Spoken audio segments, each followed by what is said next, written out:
All right, let's talk about Celtic, match day, and that heavy cloud hanging over the club right now. Tonight's Europa League clash against Sturm Graz isn't just another fixture. It feels like one of those defining nights, not because of what we might win, but because of how far we've slipped. And the big question is, can Celtic give us something, anything, to believe in again? Now, I know what you're thinking. Another European night at Celtic Park should be thrilling. But let's be honest, the mood around the club is far from electric. The fans aren't buzzing, the form is flat, and even the team sheet an hour before kickoff might be more likely to spark groans than cheers. And who could blame anyone for feeling that way? It's hard to get excited when performances have lacked identity, intensity, and inspiration. Some supporters are even wondering whether it's worth heading to the stadium at all. You've paid for the ticket, maybe even a package, but with the way things are going, a good series on Netflix might be more appealing. And standing in the eye of this storm is Brendan Rodgers. The manager's recent press conference has been making waves, not just because of what he said, but how he said it.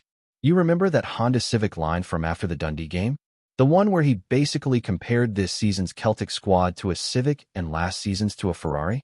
That hit different. Rodgers claims it was all about the speed and sharpness of play, referencing the likes of Kyogo, Hoda, and Maeda at their peak last season. But whether he meant it harshly or not, those comments have landed with a thud. Fans, media, and probably a few players weren't thrilled to hear the manager suggest this team just doesn't have the same gear as before. You can dress it up however you like, but it doesn't exactly scream motivation.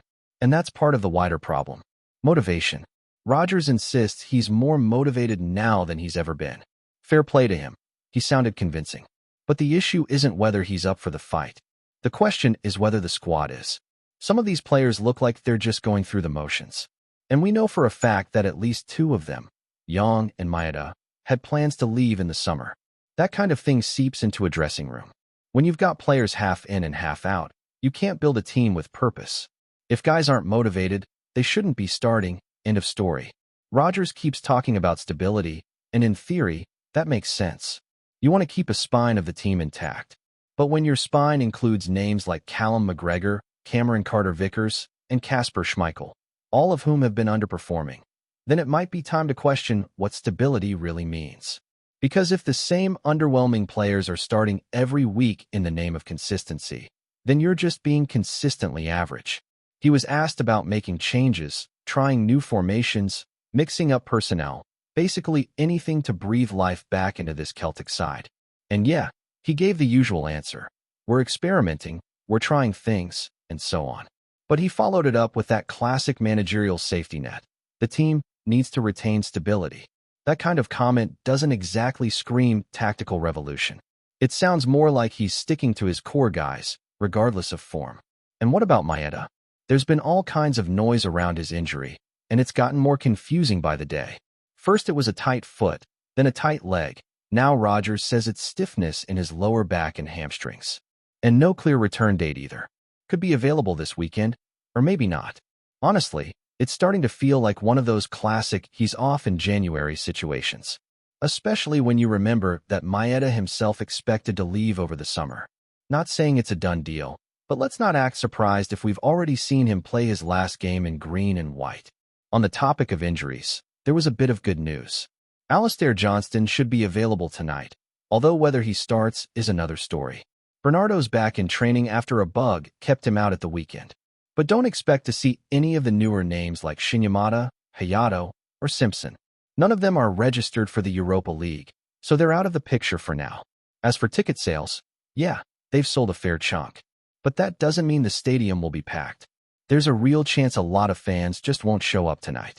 Midweek game, cold night, uninspiring team. It's a tough sell. You can't blame people for being fed up, or as we'd say here in Scotland, scunnered. And that's the perfect word, isn't it? It came up in the press conference too, when a journalist had the guts to ask Rodgers if he was feeling scunnered with Celtic. To be fair, Rodgers took it well, even laughed a bit. He said he wasn't scunnered at all. In fact, he claimed he's never been more motivated. Whether you believe that or not is up to you. But here's the thing. Even if Brendan Rodgers is telling the truth, and he's buzzing to be in charge, that only matters if he can transmit that energy to the players. And right now, it just doesn't feel like that's happening. You can tell us all you like about effort, hard work, basics, headers, and pressing, but we've seen too many first halves with nothing in them. Too many matches where the team starts well for 5 minutes and then vanishes. We need a real performance tonight. Not just a decent spell. A full, committed, 90-minute effort that actually means something. And that's not to say Sturm Graz are some unbeatable machine. They've got their own problems.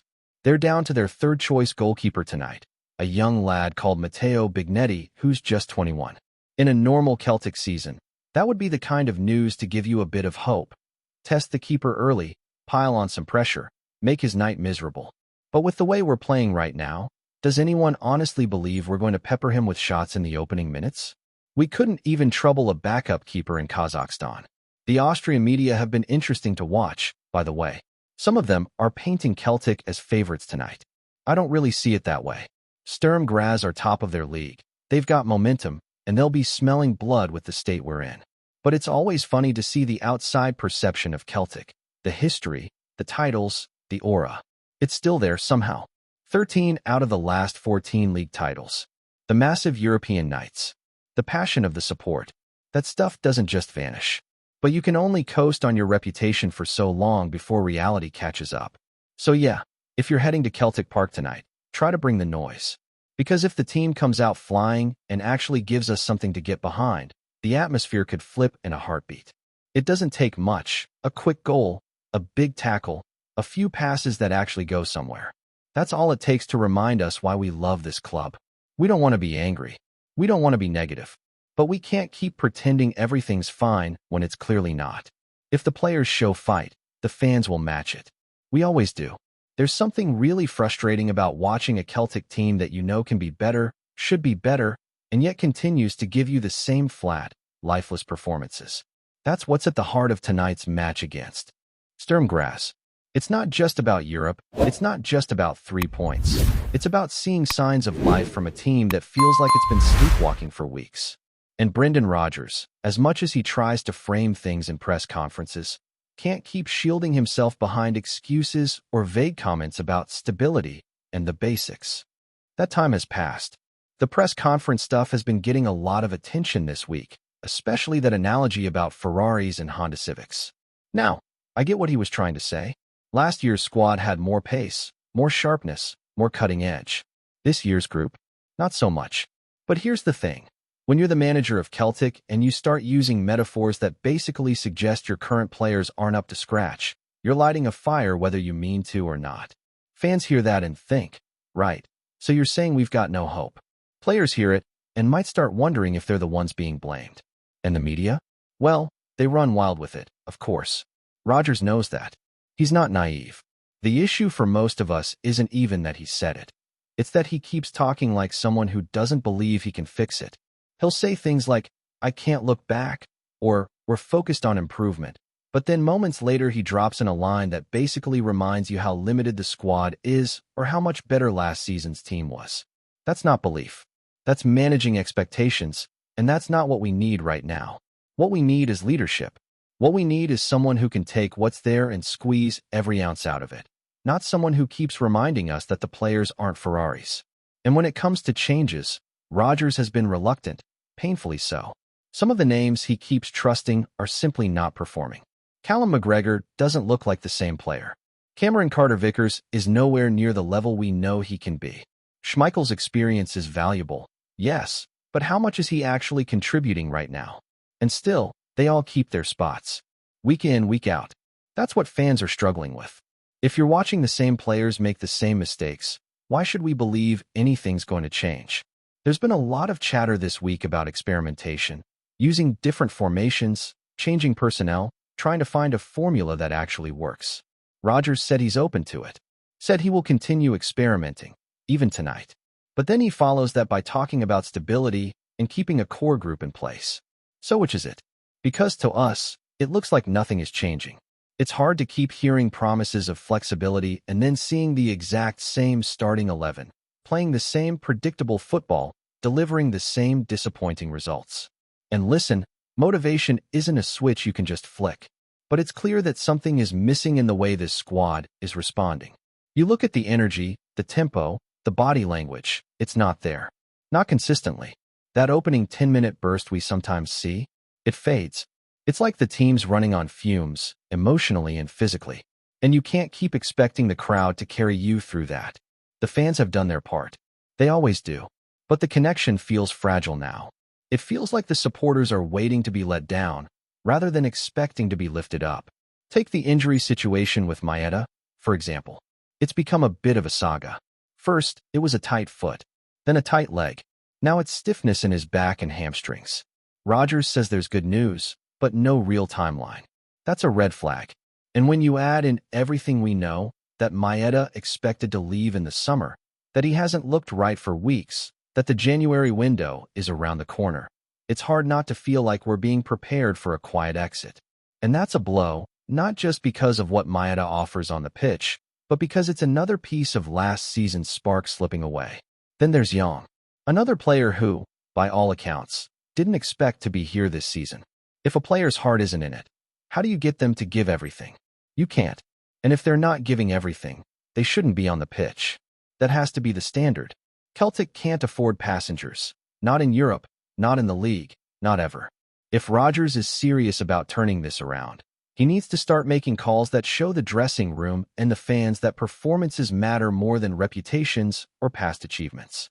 Even the opposition tonight, Sturm Graz, has been preparing like this is a massive occasion. They're coming to Celtic Park with confidence, and they've got nothing to fear. Their third-choice goalkeeper is starting, a young lad with barely any experience. And do you really think they're worried about us testing him? Probably not. And that's the sad part. A few years ago, Celtic at home in Europe meant intensity, pressure, shots flying in from all angles, a crowd roaring behind every attack. Now, teams come here thinking they've got a real chance, and they're not wrong. We should be licking our lips at the idea of facing a third-choice keeper. We should be ready to put him under pressure, see if he can handle the noise, the pace, the heat. But instead, it feels like we'll give him an easy night. Because that's what we've done lately. Made life easy for teams that should be sweating under the lights of Celtic Park. And that speaks to a bigger problem. The fear factor is gone. The identity is gone. And until we start playing with purpose again, teams will keep coming here thinking they can take something from us. Before we proceed, subscribe to our channel and enable notifications to receive all exclusive news about Celtic FC. Don't miss any details about your favorite team. It's extremely important for Celtic FC fans. Whispers are rippling through the Scottish Premiership, and the latest buzz is that ZANDER, the towering custodian, has reportedly sealed a move to Celtic.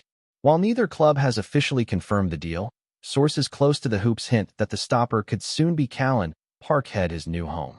The speculation has set fan forums alight, with supporters already imagining Clark donning the iconic green and white hoops and talking charge between the sticks.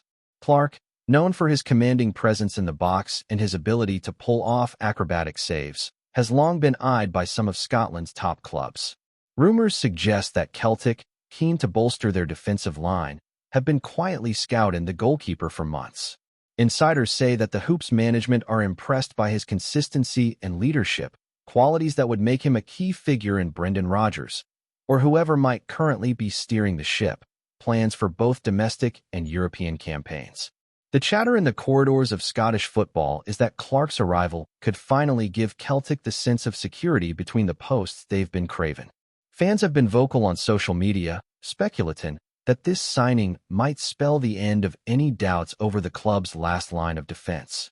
Some even reckon that Clark's reputation for commanding his penalty area could ignite a fresh sense of confidence in the backline, a move that might just be the difference in tight Premiership clashes. While official announcements remain elusive, the rumor mill suggests that Clark's transfer fee, if true, could reflect Celtic's commitment to bring in a goalkeeper capable of changing the fortunes of the team.